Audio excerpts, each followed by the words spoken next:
Bu yıl başından beri Doğu Türkistan'daki Çin Demiryolu Şirketi'nin Xinjiang şubesi Alataf, Korgas ve Kaohting gibi istasyonlardan Orta Asya'ya geçerek 10.000 Çin-Avrupa tren seferi gerçekleştirdi.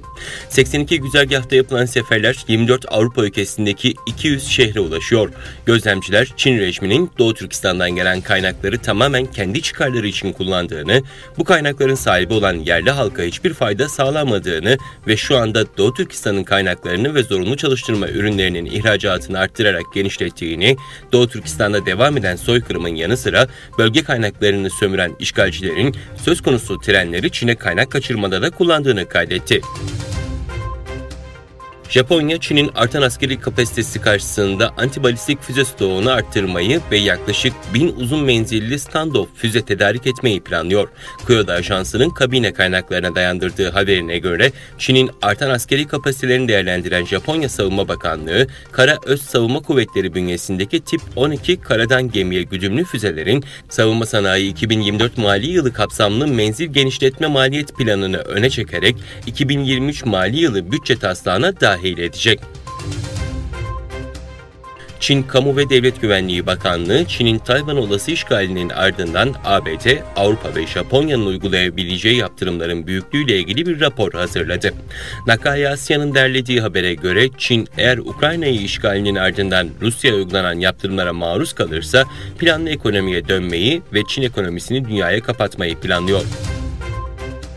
Rusya, Putin'in beyni olarak da bilinen Alexander Dugin'in kızına düzenlenen suikaste sarsadı. Rusya Federal Güvenlik Servisi, Rus siyaset uzmanı Alexander Dugin'in kızı Darya Dugina'nın Moskova'da bombalı saldırıyla öldürülmesine ilişkin açıklama yaptı.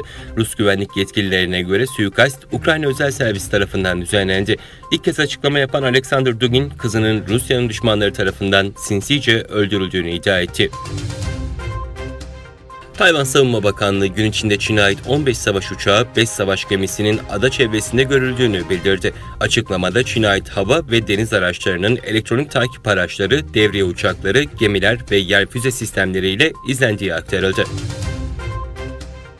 Kinis uçağın eyaletinde azalan su seviyesi hidroelektrik santrallerinde elektrik üretimi için yetersiz kaldı. Sichuan eyaletinde 16.000 üretim tesisi Perşembe gününe kadar faaliyetlerini durdurdu.